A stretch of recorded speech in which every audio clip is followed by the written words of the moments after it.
പിന്നെ ഇന്ന് കാണാൻ പോകുന്നത് ഡോക്ട്രിൻ ഓഫ് എലക്ഷൻ എന്നാണ്. Transfer of property act section 35 ഇതിനെക്കുറിച്ച് പറയാം.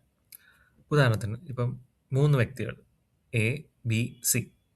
ഇതിൽ എക്ക് എക്സ് എന്ന പ്രോപ്പർട്ടി ഉണ്ട്, ബിക്ക് വൈ എന്ന പ്രോപ്പർട്ടി ഉണ്ട്. ഒരു ദിവസം എ ചിന്തിക്കുകയാണ് തൻ്റെ പ്രോപ്പർട്ടിയായ എക്സ് ബിക്ക് കൈമാറുകയും അതേ ഡോക്യുമെൻറ്റിൽ ബിയുടെ കയ്യിലുള്ള വൈ എന്ന സ്ഥലം സിക്ക് കൈമാറുകയും ചെയ്യുകയാണ് എന്ന് തീരുമാനിക്കുകയാണ്. അങ്ങനെ ട്രാൻസ്ഫർ ചെയ്യുകയാണ്. ഇപ്പോൾ ബിക്ക് ഒരു ഓപ്ഷൻ ഉണ്ട്. ഈ എ ചെയ്ത ഈ പ്രവൃത്തി, ഈ ട്രാൻസ്ഫർ ഒന്നെങ്കിൽ അക്സെപ്റ്റ് ചെയ്യുക, ഇല്ലെങ്കിൽ റിജക്റ്റ് ചെയ്യുക. ഇനി അക്സെപ്റ്റ് ചെയ്താലോ, ഈ പറഞ്ഞ കണ്ടീഷൻ പ്രകാരം എയുടെ വസ്തു സ്വീകരിക്കുകയും എന്നാൽ തൻ്റെ കയ്യിലുള്ള വൈ എന്ന വസ്തു സിക്ക് കൊടുക്കുകയും വേണം. റിജക്റ്റ് ചെയ്താൽ അവിടെ ഒരു മാറ്റവും വരുന്നില്ല, ഇപ്പോഴുള്ളതുപോലെ തന്നെ പോവാം. അപ്പം ഒന്നെങ്കിൽ അത് അക്സെപ്റ്റ് ചെയ്യുക, ഇല്ലെങ്കിൽ റിജക്റ്റ് ചെയ്യുക. ബിക്ക് ഒരിക്കലും ആ എയുടെ സ്ഥലം അക്സെപ്റ്റ് ചെയ്ത് വെച്ചിട്ട് തൻ്റെ കയ്യിലുള്ള വൈ എന്ന സ്ഥലം വിട്ടുകൊടുക്കാതിരിക്കാൻ പറ്റില്ല. ഇതാണ് ഡോക്ട്രിൻ ഓഫ് എലക്ഷൻ്റെ ചുരുക്കം എന്ന് പറയുക. അപ്പോൾ ഒന്നെങ്കിൽ അക്സെപ്റ്റ് ചെയ്യുക, ഇല്ലെങ്കിൽ റിജക്റ്റ് ചെയ്യുക.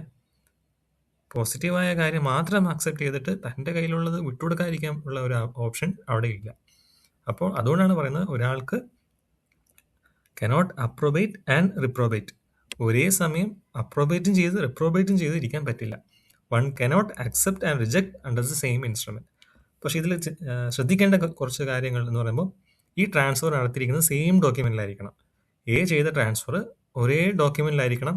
ഇത് വിട്ടുകൊടുക്കാനായാലും ബിയുടേത് അങ്ങോട്ടേക്ക് സിക്ക് കൈമാറുന്നതും എല്ലാം കണ്ടീഷൻസ് ഒരേ ഡോക്യുമെൻറ്റിൽ ചെയ്താലേ ഡോക്ട്രിൻ ഓഫ് എലക്ഷൻ നടപ്പിലാക്കാൻ പറ്റൂ. ഇനി വേറെ കുറച്ച് വാക്കുകൾ ശ്രദ്ധിക്കേണ്ടത്, ബി ഇപ്പോൾ അത് റിജക്റ്റ് ചെയ്യുകയാണ് വിചാരിക്കുക.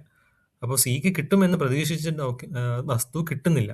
അപ്പോൾ അവിടെ സി ഡിസപ്പോയിൻറ്റഡ് ഡോണിയായി മാറി, ബിയോ റിഫ്രാക്ടറി ഡോണിയായി മാറി. അപ്പോൾ ഈ 2 വാക്കുകൾ, റിഫ്രാക്ടറി ഡോണി, ഡിസപ്പോയിൻറ്റഡ് ഡോണി.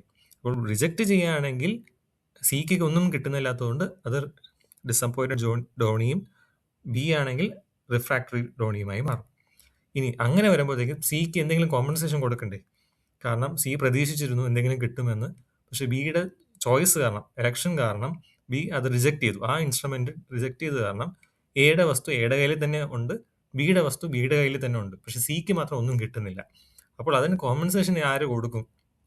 അപ്പം ഇന്ത്യൻ ലോ അനുസരിച്ച്, ട്രാൻസ്ഫർ ഓഫ് പ്രോപ്പർട്ടിയിൽ പറയുന്ന അനുസരിച്ച് എ ആയിരിക്കണം ഇതിന് കോമ്പൻസേഷൻ കൊടുക്കേണ്ടത്.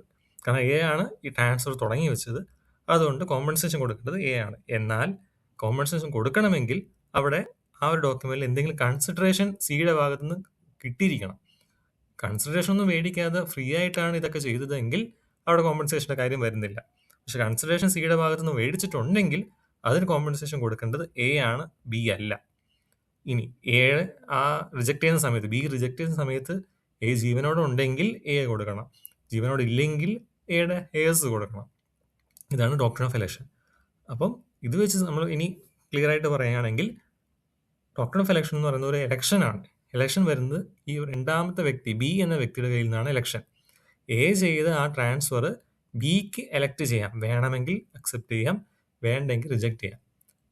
തനിക്ക് കിട്ടുന്നത് മാത്രം അക്സെപ്റ്റ് ചെയ്ത് തനിക്ക് വേണ്ടാത്ത റിജക്റ്റ് ചെയ്തും അങ്ങനെ ഇരിക്കാൻ പറ്റില്ല. ഒന്നെങ്കിൽ ആ ഇൻസ്ട്രുമെന്റിൽ പറഞ്ഞിരിക്കുന്ന കണ്ടീഷൻ മൊത്തത്തിൽ അക്സെപ്റ്റ് ചെയ്യുക, ഇല്ലെങ്കിൽ അത് മൊത്തത്തിൽ റിജക്റ്റ് ചെയ്യുക.